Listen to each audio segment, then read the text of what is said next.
My name is Steve Ride, Manager of Sport Development. Again, apologize for the difficulty. Heather Hynes is joining us tonight. We're going to talk about a few things. So Heather, please feel free to get going.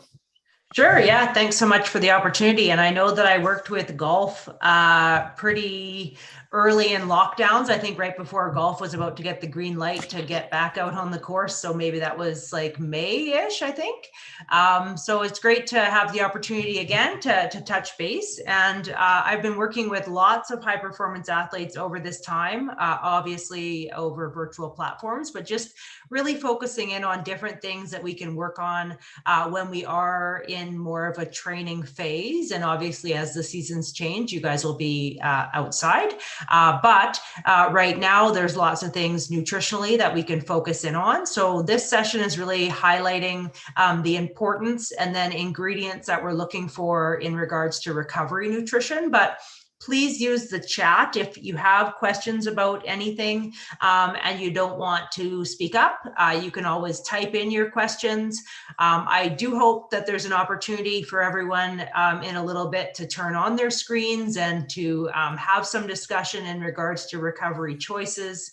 I've brought some things into my office here to show you guys that I've utilized as recovery choices. And in a typical season, what we normally do, or what I like to do with my job, is lots of hands-on sessions. So this is hopefully a session that we're doing over a virtual platform because this is all we've got, but it can definitely evolve when it becomes, common practice to be back in the same space with other people.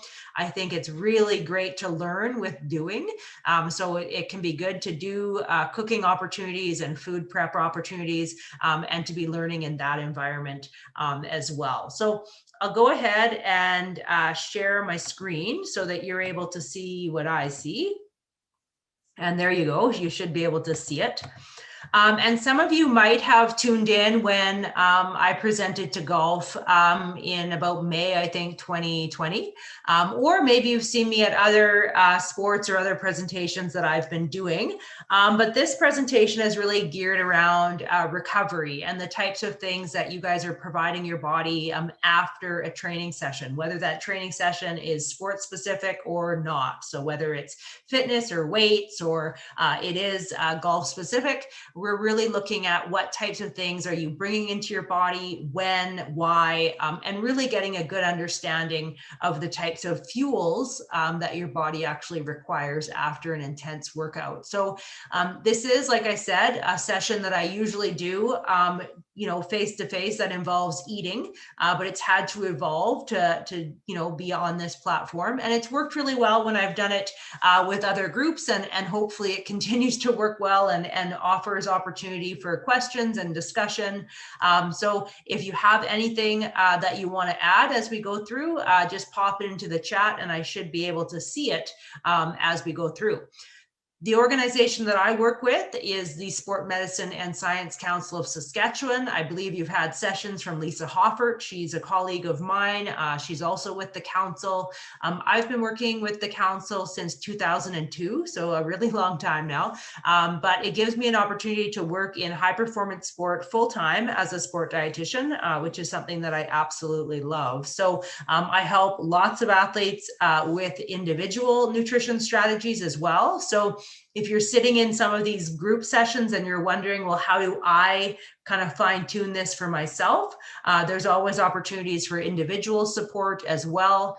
If any of you guys are in the age group for the next Canada Summer Games, I'm also part of Team Saskatchewan. So I go to those games and I'm part of the mission staff or the support team that's there to help athletes in regards to their nutritional planning. So that's something that has been a really good addition to Team Sask over a couple of cycles now. So something that we're trying to keep up with to ensure that when athletes are traveling, they're able to eat well and plan well with their nutrition.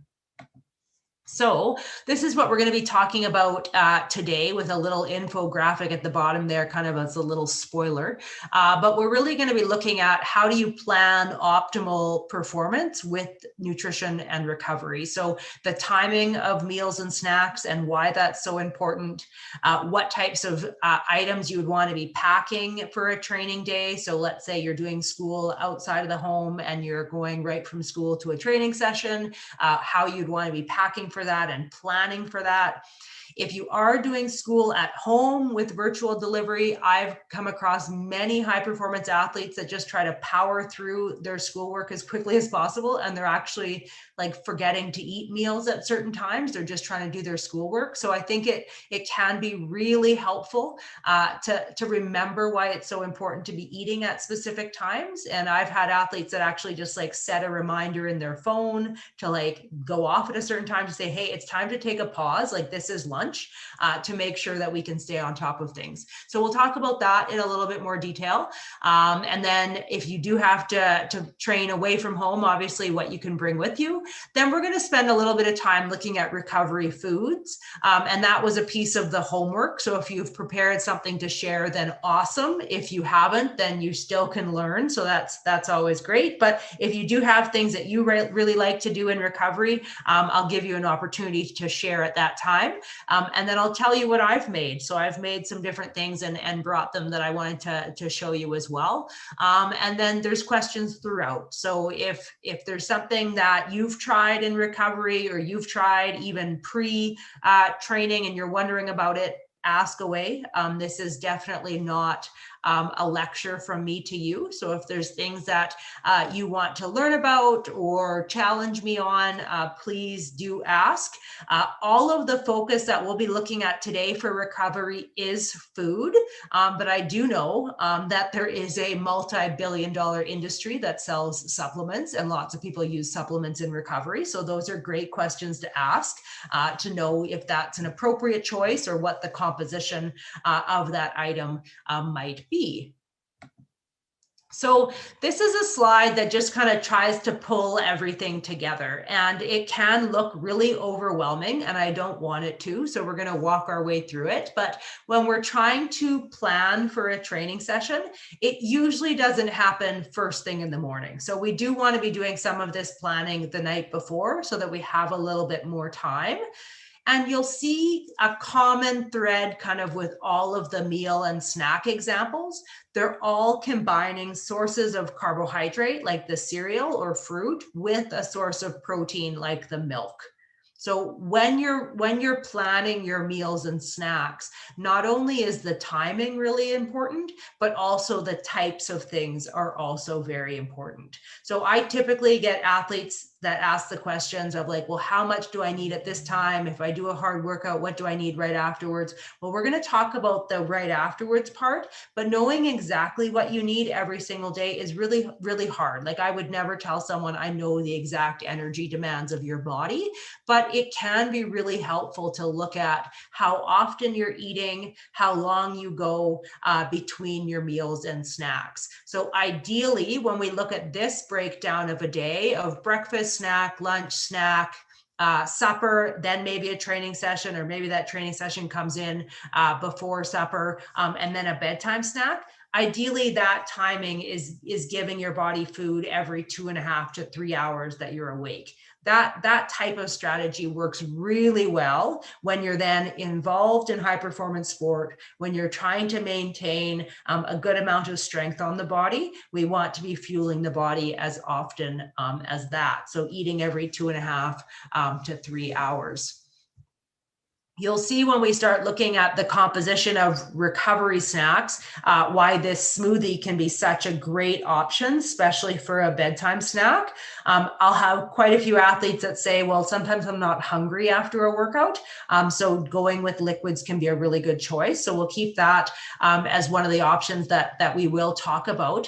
But you can also see that eating this often really allows that workout. So where I put that star and then workout training session in red font, that really could happen at any time throughout this day. So we could, at any time, we could go breakfast, then we could go training session, and then we could use our AM snack as recovery. So when we're eating often and we have a really good timeline between our meals and our snacks, we're always ready to go. We're never too hungry. We're never too full. We're not waiting for supper until we have our big meal. We're spacing it out as nicely as we can throughout the day. And that's really the goal, that we have lots of opportunities to be fueling the body.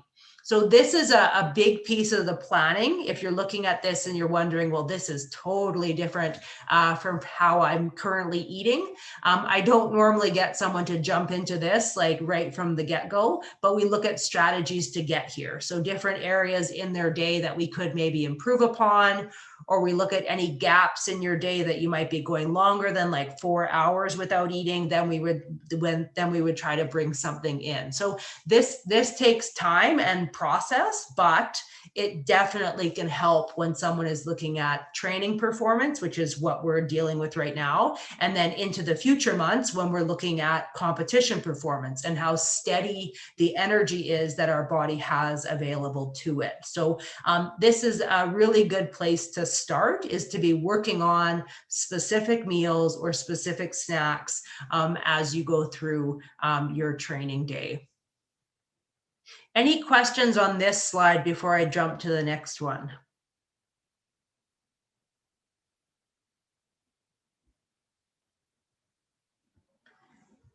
No? Okay.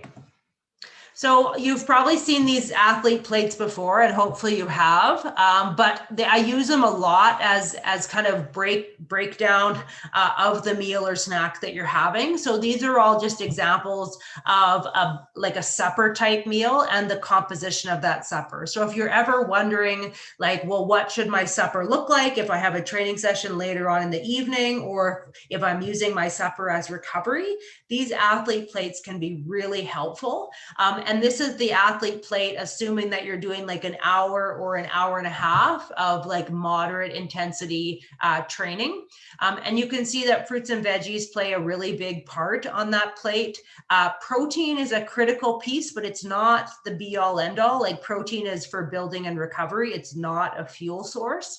But those grains are. So the grain products or high carbohydrate vegetables like potatoes, those ones need to be there, but they don't need to be covering the whole plate. You're not, unless you do multiple sports, you're not running a marathon. So your energy needs are quite different depending on the sports that you're involved with.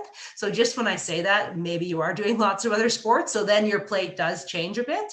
But usually you want to be looking at it kind of case by case of what you expect your body to do in one day. So because many people will look at this plate and be like, okay, well, I can't eat that plate. That's just a picture. I tried to find other plates that are quite similar in composition. So these are all examples of different meals that have that pretty good vegetable composition with the grains. Obviously, if you do like a breakfast sandwich, you'd have fruit or veggies on the side. But I like a breakfast sandwich at any time. So if you're doing your own cooking and let's say your cooking skills are kind of limited, then eggs can be a great option at any time of day. But these athlete plates, and I'm happy to share the content of these slides after if you want them, but I do have quite a few athletes that just like print it, post it, and then they're like, okay, I get it. Like that's what I'm supposed to be having when I'm having my meals. So jumping into the recovery piece, these can be really helpful questions as athletes and as coaches to ask yourself, and as a coach to ask your athletes. Key questions to ask yourself before you jump into your recovery nutrition plan. So these are questions to ask yourself after a training session. So how hard was that training session? So a rating of perceived exertion scale of 1 to 10, 10 being like super, super hard and 1 being very technical, not hard at all. You're rating yourself on how hard it was. And why that's so important is the harder that session was, the more damage might have been caused to your muscle tissue. So let's say you were doing weight training or you were doing a new skill. So like new technique is quite damaging to the body, especially if you're doing lots of repetitions of something. Or maybe you're doing aerobic training and it was really taxing. Maybe you were doing intervals on a treadmill or running outside or another type of aerobic activity. So if something's really hard, then that changes the types of things that you want to be having afterwards. If something's quite easy or quite technical in a way that it doesn't cause any body damage to you, then the recovery nutrition doesn't need to be as organized, I would say. Like you could still finish a workout and have a snack, but if you're doing something damaging to the body, you want to be finishing a workout and then really planning out the ingredients that your body is getting. So that's a key question to ask yourself. How hard was it? The next question to ask yourself is, what was the duration? So how long was it? The total amount of time that you were doing that particular activity or sport. The third question is, what was the impact on your muscle glycogen stores? And not everyone's going to know the answer to that, but the way to know is how aerobic was it? And aerobic activity is like your heart rate is up, you're breathing heavier, you're demanding glycogen, which is the storage of energy and sugar in your muscle tissue. How much of that did you use? So if you think of like the energy that you take in as fuel, how much of that fuel was used? And we use a lot of it when we're doing something that's really aerobically taxing. So if we are doing any cross training or aerobic training, that really drains muscle glycogen stores quite a bit. So if you're answering question 3 and saying, yeah, that was really taxing, well, that places a bigger importance on the amount of carbohydrate that you're then eating in recovery, because you're trying to replace those muscle glycogen stores. The fourth question that's really important to ask yourself is, when's your next training session? And right now we might have bigger gaps in our between our training sessions, but lots of times I'll get athletes to think about if they have a training camp coming up, or they have a day or maybe a couple of days during their week where they're doing multiple things, maybe multiple sports or multiple training sessions. Whenever your time between your training sessions is 8 hours or less, then it becomes really important to think about, okay, I finished one training session, here's my recovery snack, and then I'm going to plan for what I need to do next. And then the fifth question to ask yourself was, how well did you fuel before you went into training? So I'll give you a good example of that one is if I have athletes that like to train in the morning and they don't want to wake up early, so they go into those training sessions without eating anything beforehand. They're pretty much on empty before they start, then they hold themselves on empty throughout. So their recovery nutrition becomes even more important. So these can be really helpful questions to say, okay, let's just assess how that workout went. How hard was it? How long was it? How aerobic was it? When do I have to do this again? And how well did I fuel beforehand? Because when we know that, then we can really plan out what types of things we should be having after that training session. So these are our goals of recovery, and hopefully you've heard, I'm sure many of you have heard of recovery nutrition before, but we do have 4 specific goals that we're looking for in recovery. And again, I found a nice infographic because it makes my slide look better. But we want to be rehydrating ourselves, and that very much is dependent on sweat losses. Right now it's not very warm, but when it's warm, that becomes a critical piece, especially in your sport. Replacement of fluids and electrolytes. The primary electrolyte that we actually lose is salt. I know there's lots of fancy beverages out there that have other electrolytes in them, but we don't really need them. The only one that actually has a replacement need is salt. So we can easily find salt in our diet, but we do have to organize to have that one afterwards. We don't need coconut water. We don't really even need potassium. We need salt. So we'll look at options for that one. We need to replace muscle glycogen. Like I said, those are the carbohydrates. CHO is just short for carbohydrate stores. So we do need to replace those. So we want to be looking for food or fluids that have that. And one caution there is lots of popular, I would say, supplements marketed to the general population have a lot of protein and 0 carbohydrates, because lots of people in the general population are quite scared of carbohydrates and think that carbohydrates are bad. So if we're going into a grocery store or a supplement store saying, hey, I'm looking for something in recovery, chances are it has no carbohydrates, and that's not actually recovery. So we do need carbohydrates to be part of our recovery plan. And then the two last points in red, they're in red because it reminds me of muscle. We do need to repair that damage that we've done. And I'm sure everyone on this call has done exercises that are new to us or a weight program that is new to us, and then you're sore and you can't go up the stairs for 2 days. That's muscle damage. So we want a little bit of muscle damage. That's not wrong, but we want to heal it as efficiently as possible. And how we eat will help us in that repair and remodeling process. So we go into the workout, we break stuff down, we finish the workout. The body's primary goal is to rebuild itself and to rebuild itself stronger. But we can't have that happen unless we have the ingredients. So if I have athletes that just train hard, but don't eat well, they don't just get to be stronger. They haven't put in the ingredients yet. So the ingredients part is very, very important in recovery. So we can actually calculate it if you're wondering, and this was on the homework sheet that I had given to Steve, is we can calculate someone's recovery needs. It can get really specific based on their body size, or we can use this general guideline, especially for your particular sport. So we can use the guideline of between 30 to 50 grams of carbohydrates. Any food label will tell you what you're getting. If you have a piece of fruit, obviously it doesn't have a food label, but a banana is like 20 to 25 grams of carbohydrates, and apples like 15. So pretty much if you can fit it in one of your hands, you're getting between that 15 to 20 grams of carbohydrates. On the protein side, this one's a bit more variable. It would really depend on your size.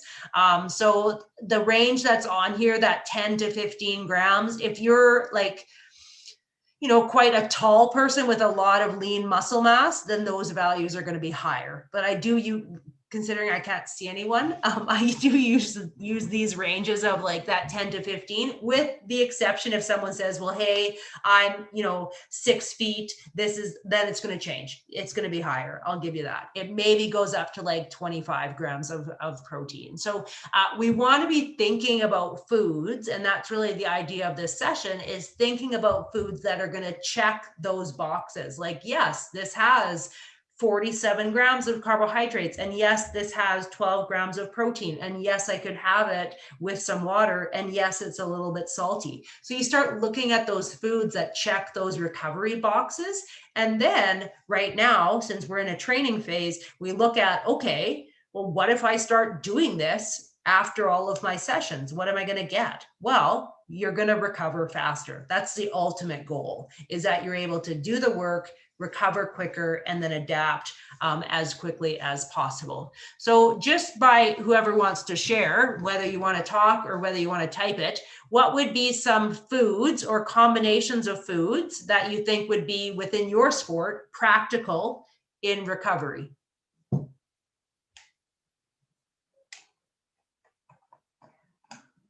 Who wants to share?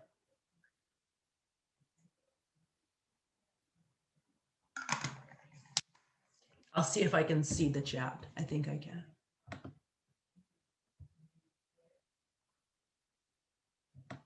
There we go.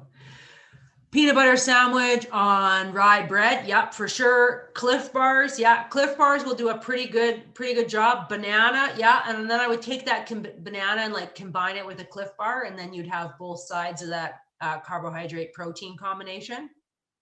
Apples and peanut butter. Yep. Cliff Bar. Yep. And two along the lines of the Cliff Bar is you can get like the Cliff Builder bars. So for any of the athletes on the call that are bigger individuals, the Builder bar has 20 grams of protein. The regular Cliff Bar has 10. A hard-boiled egg, one of my favorite things ever, and pita, yeah, that would be a great one as well. Yeah, you could do a protein shake, and you could either build that protein shake with food, which sounds like those ingredients there. So banana, peanut butter, milk, seeds, kind of blend it all together. You could go right into a meal, so like fish and brown rice. And I've had athletes that would rather have meals than snacks. So they just organize so that their workout happens before they're actually having a meal. So they're organizing their supper to be their recovery. So that can be a great way of doing it as well. So you want to think about quite a few, and that's kind of the idea of this session, is you start thinking about lots of different options that you can bring in. You always want to have variety in recovery that you feel you can stomach in all different environments. Obviously, your sport can deal with the extremes of environment of like super hot, super humid, or cold and windy. And so those temperature changes actually have a really big impact, not only of the needs of the body, but also the desire to eat. So when we exercise in the heat or we're exposed to the heat for a long period of time, that can really suppress our appetite. And you actually have to like not force yourself, because that's not a really good word around food, but just you really have to have a plan. You have to have a plan like this is part of my routine after a round, or this is part of my routine after a training session.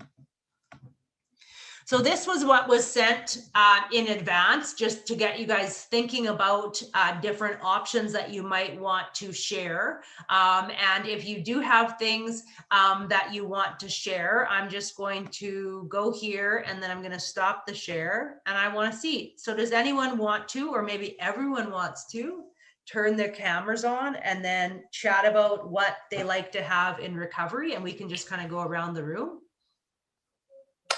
Heather, I'll start. I actually ate it. I made it and then I was too hungry and I ate it. So sweet. I like to go with a cauliflower burrito bowl.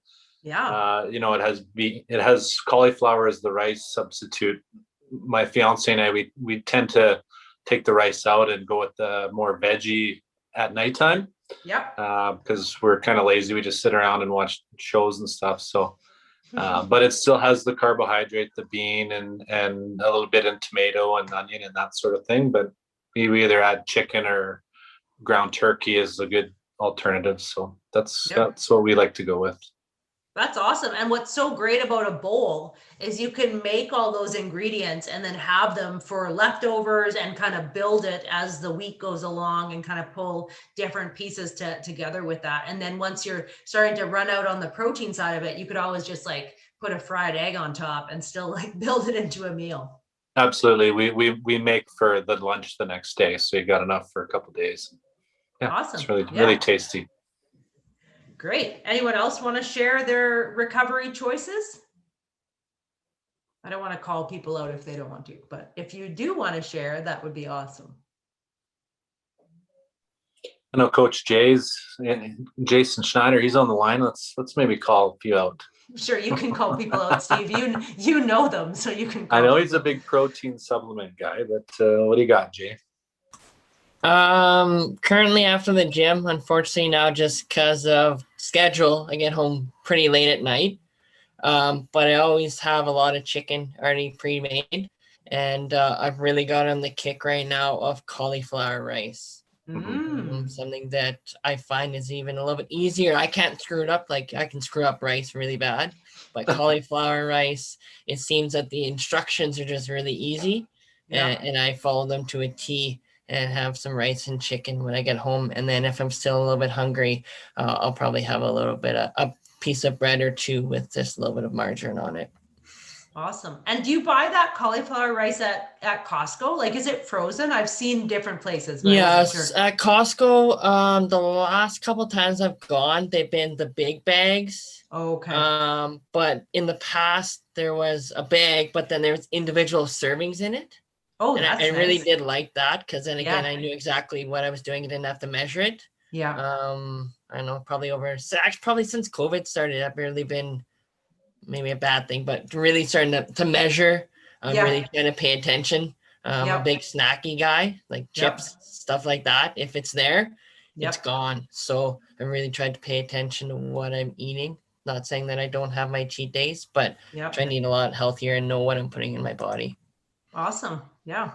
Great options. Who else does Steve want to call out? So Heather, I ran to the freezer. This is the brand I go with. I'll either make my own or Okay. this one's like a Mexican kind of flavor to it. So it's really good. And it's good for like when your body's sore, you can use the frozen bag. Totally. And it's an ice pack. Hello. Hi. I usually, after a big workout, I eat a Cliff Bar, a piece of fruit, and protein shakes. Nice. And is there a specific protein shake that you like to have? Just vanilla and strawberry. Vanilla and strawberry. And are they pre-mixed ones, or do you have to mix it up? Oh, they pre-mix it. Yeah. Oh, okay. Good. And that's pretty convenient because it's already done for you. It's probably pretty portable. So if you're like into that routine, and then, I always like to think in the future when people are back at like training camps at, different environments, that's something you could pack and take with you for sure. Yeah. Cool. Anyone else want to share?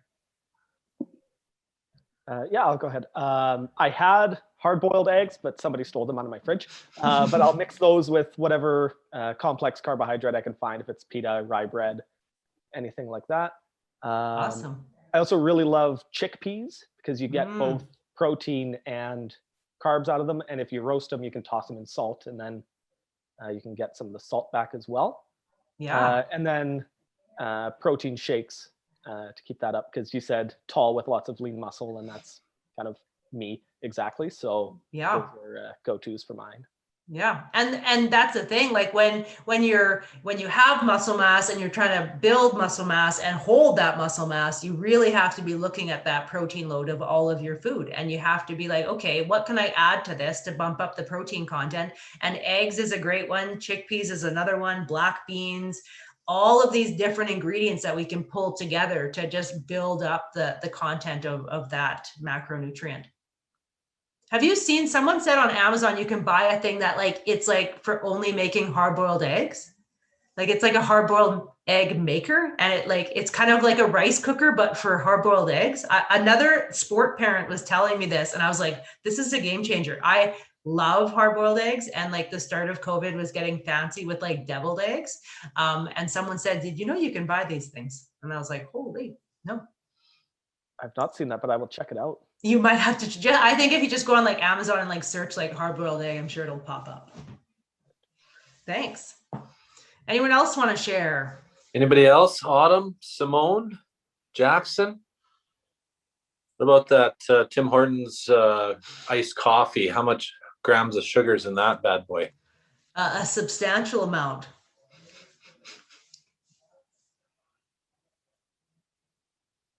Everyone's like, no dice. I'm not turning my camera on.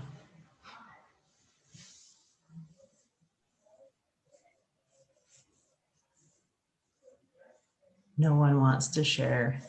There's really no wrong answers in recovery. Mm-hmm. I guess I can let you know what I usually eat after a round if I'm at the cabin or whatever. Yeah. I'll have a couple grilled chicken breasts. I'll cut them up, throw them in with some lettuce, tomatoes, some onion. Usually a little kind of a mixed bag with some dried cranberries, a few different types of seeds. I think there's some sesame seeds and things like that in there. Tomato, and then throw on either some ranch dressing or an oil and vinegar dressing. Awesome. Do you find if it's like if it was like a really windy or like kind of challenging environment day that you're hungrier for like carbohydrates to be added to that, like toast or a bun on the side or something like that? Or not so much? Some days I'll make some garlic toast with it. Yeah. Other days I don't bother. Just depends on the day. Totally. Yeah. Great. There's a couple of suggestions in the chat. So egg sandwich with avocado, delicious.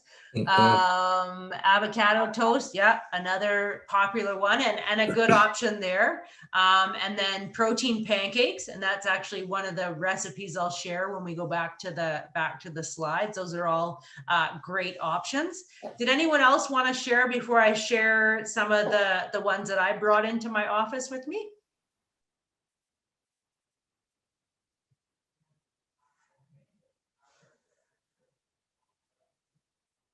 No dice. Okay. So this is like a breakfast slash, like, it's kind of like a breakfast cookie that I make a lot, and I make with like every team whenever I can actually see them in person. So this is like oatmeal and coconut and banana, like it's like banana bread, but in a cookie with chocolate chips and loads of different ingredients. I put in extra eggs. I put in ground flax. They're delicious. They freeze really well. I have the recipe in the slide, so you can try them out. They're not very sweet, so I really like making them in advance for training camps, and athletes can just pull them out of the fridge or freezer or on road trips, because we start to get really sick of granola bars. And you might be at that phase in your athletic career when you're just like, if I see one more granola bar. So it can be really helpful to have other options. And these cookies are great ones. These are packaged, but I really like them, like just different like energy balls or bites. I can't have gluten, so these are gluten-free, and these are really tasty as well. And then I think it was Andrew that mentioned the dried chickpeas, delicious. So these are purchased dried chickpeas, which I know they're pricey, but when they're on sale, I usually stock up. So these are nut-free, which is hard to find a good protein source that's nut-free. These are nut-free, and there's 5 grams of plant protein per serving. And this one is cinnamon flavored, so very, very tasty. And similar to that, and also a 3 Farmers product, and it's a Saskatchewan product, is the salt and vinegar lentils. So if you like a crunchy, salty snack, you might want to be busting these out, and you could put them in like a homemade trail mix.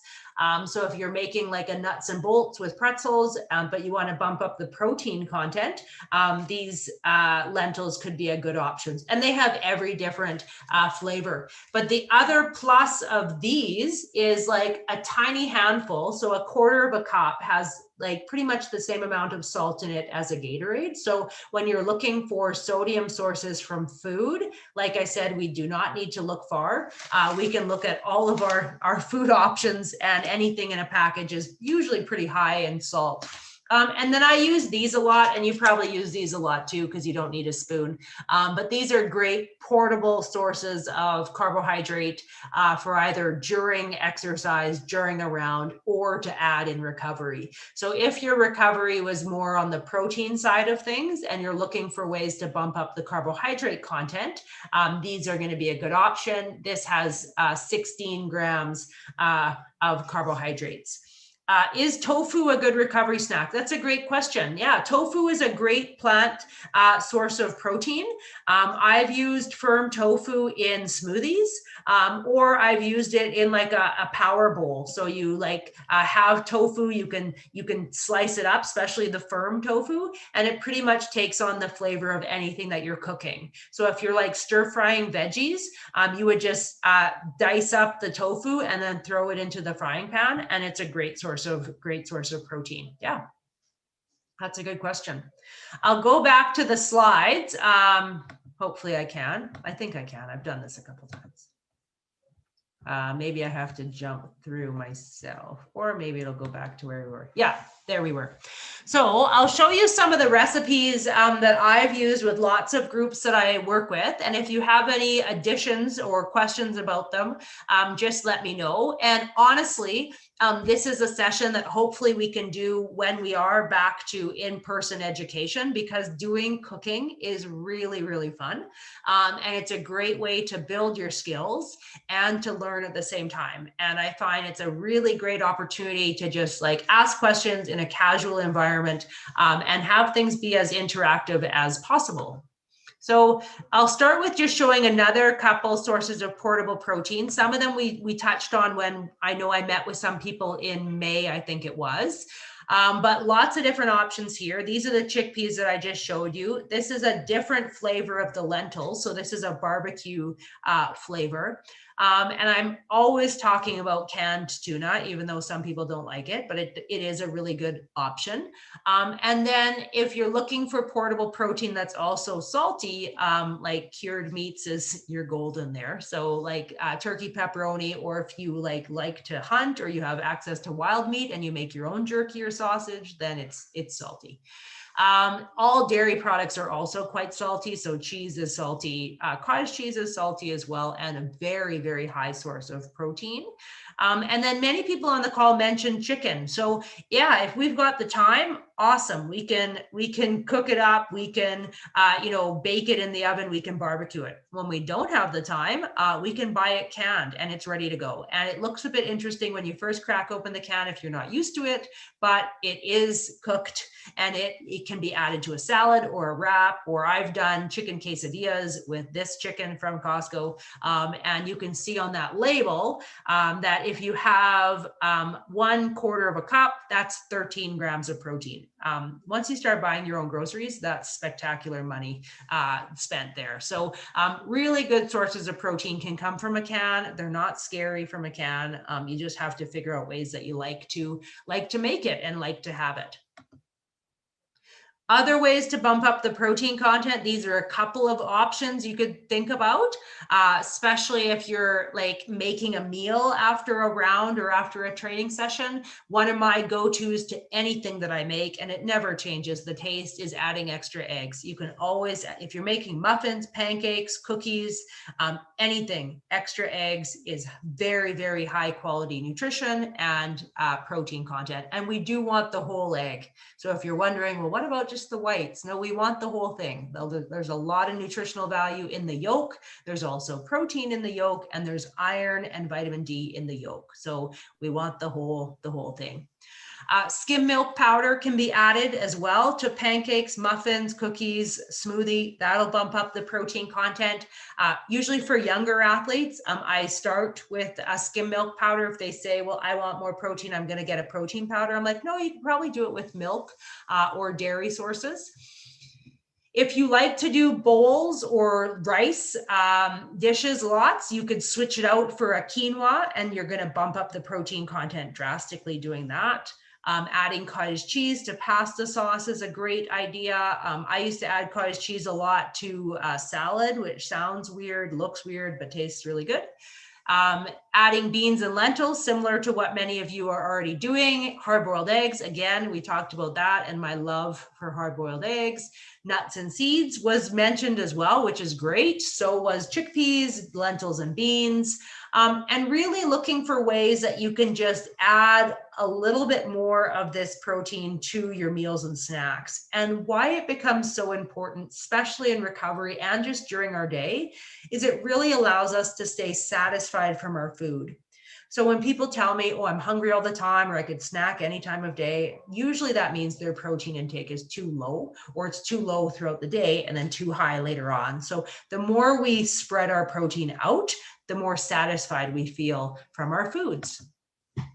So these are a couple of options. I show this recipe a lot. So this is one that you would make like in a muffin tin. These grab and go high protein veggie egg cups. You can use frozen veggies in the mix. If you have a busy schedule or a busy week, sometimes buying frozen veggies is the way to go, because if you don't get to it, they're still good. You're not kicking yourself for having your vegetables go bad in the fridge. So these are super easy to make. You just spray the muffin tins really well so that they actually come out and they don't get stuck. But you can see 2 of them has 17 grams of protein. You would want to have it with a source of carbohydrate, so like a toasted bagel or a couple pieces of toast, or an English muffin. That would be pretty delicious. And then you'd get your carbohydrate there as well. Now, I don't know if anyone on the call has made these, but these are also super easy, look fancy, so you can impress other people, and very delicious.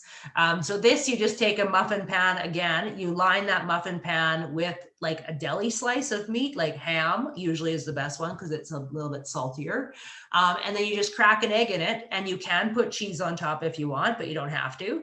And you just put it in the oven. Like, it's that simple, and it is absolutely delicious. So another great source of protein. Obviously it's protein with more protein added to it. So that can be a really good option, and they do last in the fridge for a couple days. So if you have more prep time on the weekends, then that might be a good thing to make at that time. Now, these are my, oh, I think I have a chat question. I'll see if it'll pop down. Sometimes it comes and then sometimes it doesn't. Can you guys see my chat? I can't see it yet. So Elias says, what does he say here? My parents always thought that more than 3 eggs a day are bad for you, or just told people like them. Yeah, there used to be, like, honestly, I don't want to, I'll date myself. I don't care. I think when I finished my degree, we still had this idea in dietetics that we had a little bit of a limit on the number of eggs that you would eat in a week. And that is gone. Like, you can eat eggs whenever you want in almost, I would say, any quantity that you want. If someone has high cholesterol, it's because their body makes too much cholesterol. It's not because of the cholesterol content in an egg. Yeah. So there's really a green light for eggs. You can have as many as you'd like. That's a good question. So even to further that on eggs, like, I go and look at the egg section, I see large, I see medium, I see omega-3s, I see free run. Like, which one should one buy? Like, finance is obviously something. So, you know, I go to the large. Oh, I go to the extra large. I usually throw it down with the extra large. So the omega-3 eggs, they're actually changing the feed that the chickens get. So it does change the profile of the yolk. So if you're someone that doesn't eat a lot of fatty fish like salmon, you would be looking for other sources of omega-3s, and you could get it then in what you're getting from that type of fancier egg, which you will pay the difference for.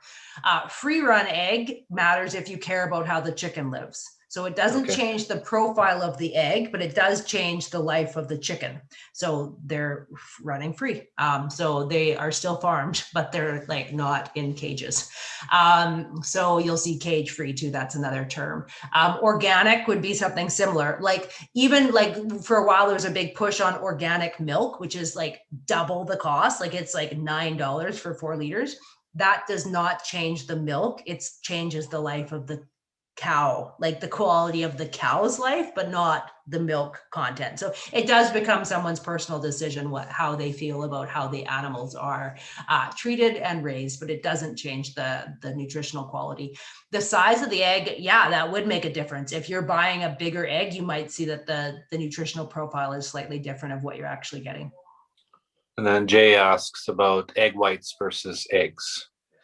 Yeah, that's a great question. So they've actually done a direct study comparing eggs to egg whites, and which resulted in a better muscle protein response. So you can actually track muscle protein response after exercise. So one group was given 21 grams of protein from egg whites, and the other group was given 21 grams of protein from the whole egg.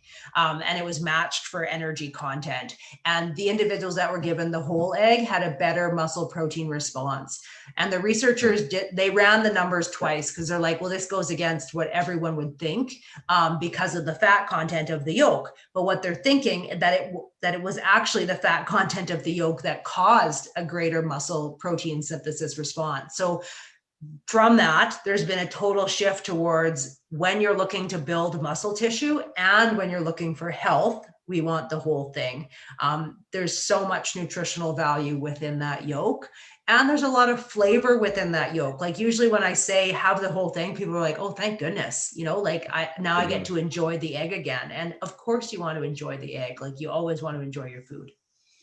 But it's confusing. I know science always changes and we don't like change, but it does always change. And that's a good thing about science, but it means that sometimes we have to kind of go back on our words a little bit. Yeah, keep your questions coming. I don't know why I can't see them on my end, but Steve can see them and he can just tell me that someone has a question. Yeah. This is my smoothie chart. I always get athletes asking for smoothie recipes. So I'll share all the slides with Steve after the presentation. And if you guys want it, awesome. And if you want to try some of these, great. That chocolate cherry berry one, delicious. And you can get frozen cherries at Costco or many grocery stores. I would say the array of frozen fruit that you can get right now is pretty spectacular. And frozen fruit and frozen vegetables are just as nutritionally sound. So if you feel like you're getting a lower quality product because it's frozen, that is false. And you'll find a much better price point for frozen fruit, especially right now, because it's quasi winter time still. So, I mean, buying a fresh mango in a grocery store, you're paying for it, but buying it frozen, you'll notice is a lot more economical. So you'll see the nutritional breakdown at the bottom, and I only put the calories in there out of interest. I do not have any of my athletes counting calories, but they do want to be aware of the composition. So they do want to know how much carbohydrate they're getting and how much protein they're getting. So that's why I include it in the table. The only reason there's the asterisk beside those two is the fat content is higher. And again, that's not a bad thing, but that will mean that it's going to take longer to digest. So if you're having a smoothie, let's say in the morning, and then you plan to go do a workout like 45 minutes later, chances are that smoothie hasn't been fully digested yet because of the fat content.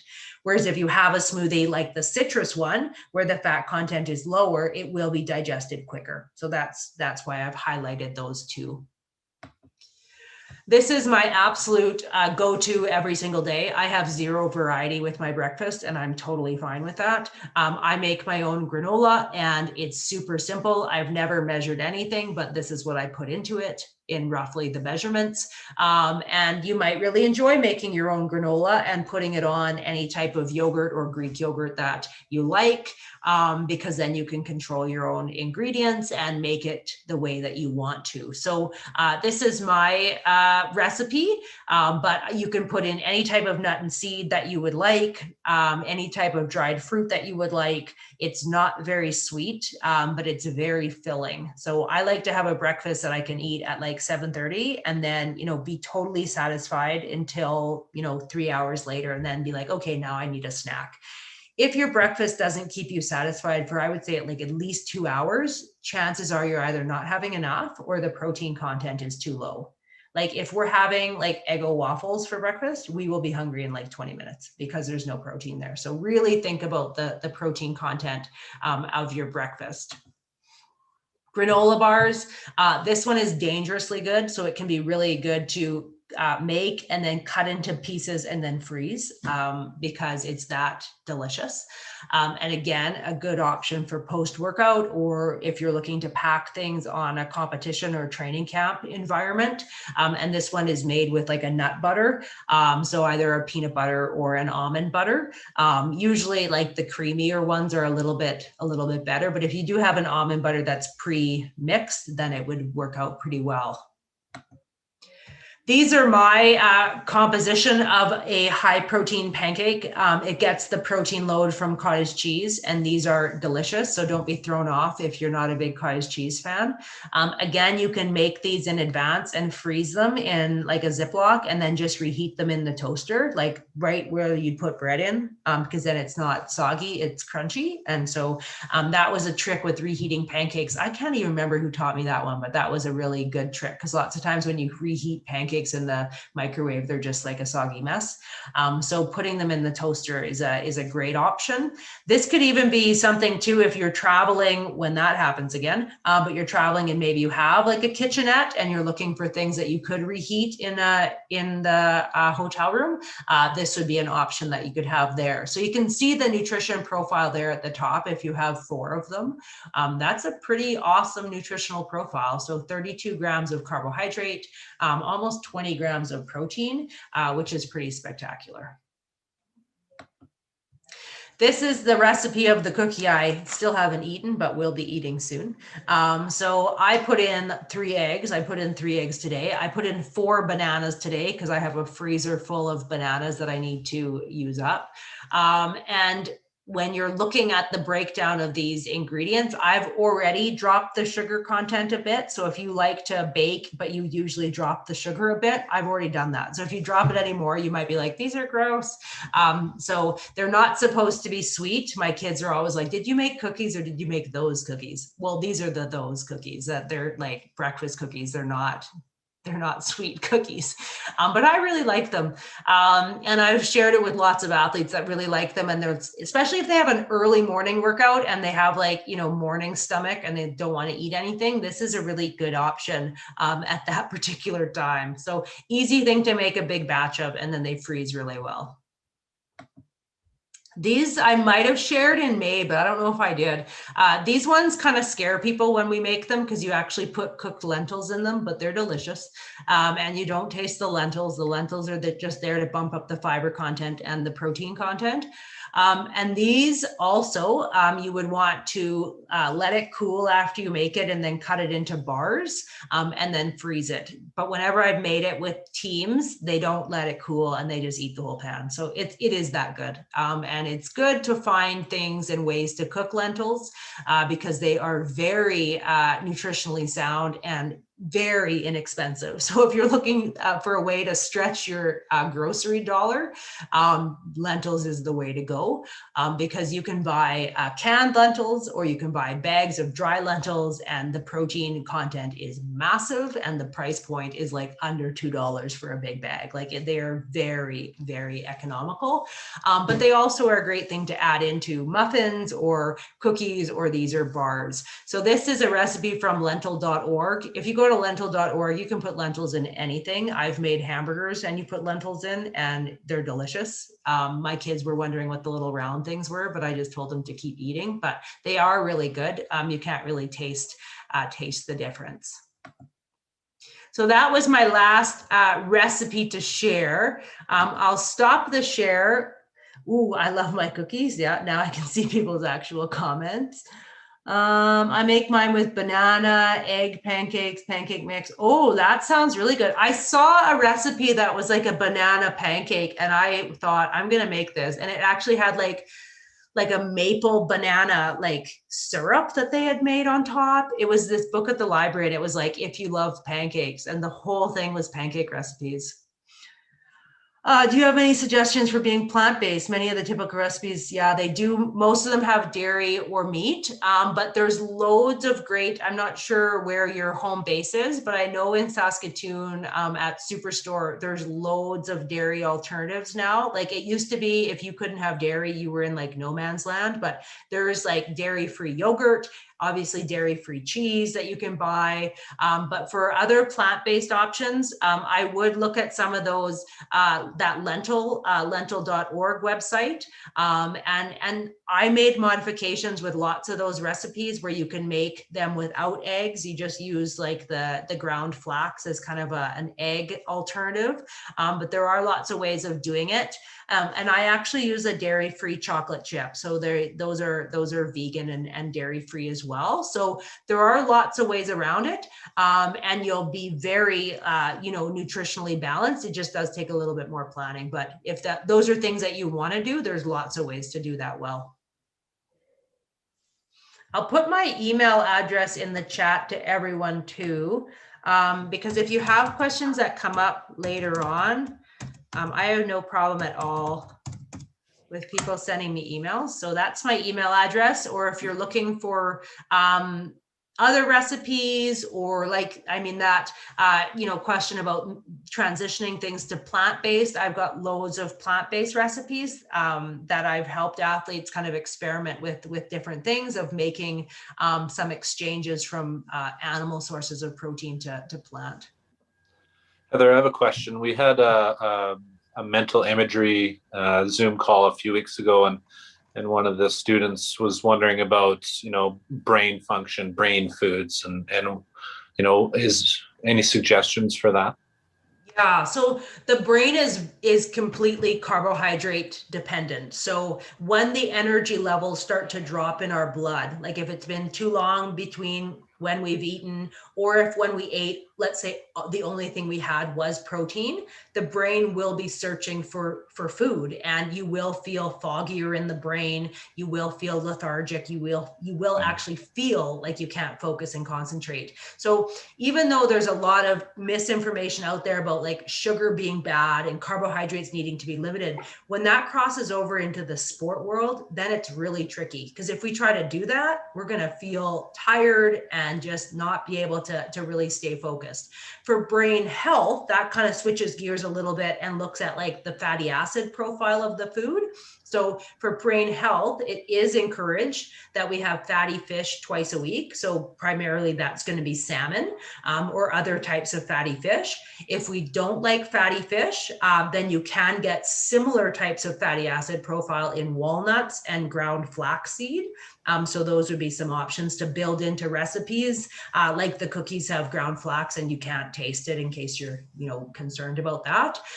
But yeah, so nutrition is critical kind of on both fronts for how we feel like during the day energy wise, and then for the actual brain health. I've got a really good breakfast here that I make quite often, especially in the summertime when I'm golfing and that. Somebody can do it the night before.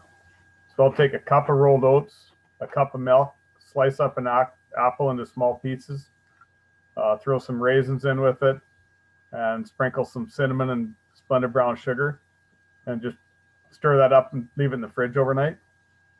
You don't have to leave it in the fridge, but it just makes it a lot faster in the morning. Yeah.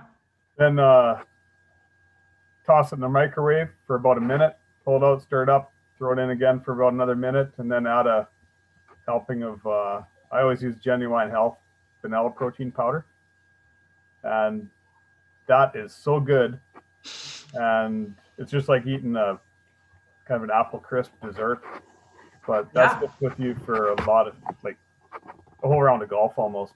Yeah. No, that sounds awesome. Like anything that you can prep like that the night before, especially if it's an earlier session or an earlier round, and the temptation would be to like just grab something else quick that's not going to keep you going. But you really start looking at, like you did, the nutritional profile of what you're getting. Like, where's my carbohydrate coming from? Where's my protein coming from? And let's pull it all together in a way that's easy to take in the next day. Yeah, it takes no more than 2 or 3 minutes in the morning and it's ready to eat. Awesome. That's a great one. There's a question in the chat, popular supplements. Yeah, those are great questions. And I do a whole presentation on supplements that I'd be happy to, organize for you guys. My thoughts off the bat is they're usually not needed, but there are definitely times if I know someone's nutrition is really well planned and the athlete comes to me and they say, especially with creatine, the athlete says, my main goal right now is building muscle mass. Is there anything else I can do? Then I would sometimes, in conjunction with a really good nutrition program, look at something like creatine. It actually has science behind it to support that, yes, many people, primarily males, feel that they can train harder and train more explosively with that particular supplement. The branched chain amino acids is way more hype than science. So the hype being that those particular 3 branched chain amino acids is they promote it as like that's all you need in recovery. Well, that's false. We need all of our essential amino acids, and that's what we get from food. So usually I do not recommend the branched chain amino acids because that one I would say with a lot of certainty is quite a waste of money. But the creatine does have some science behind it. But those are good questions. I'm doing a session on Tuesday of like pre-workouts, creatine, protein powder, and like drink the pink, which is branched chain amino acids. So those are the super popular ones that everyone assumes because, some NHL player uses it that it must be good. But they just got paid to use it.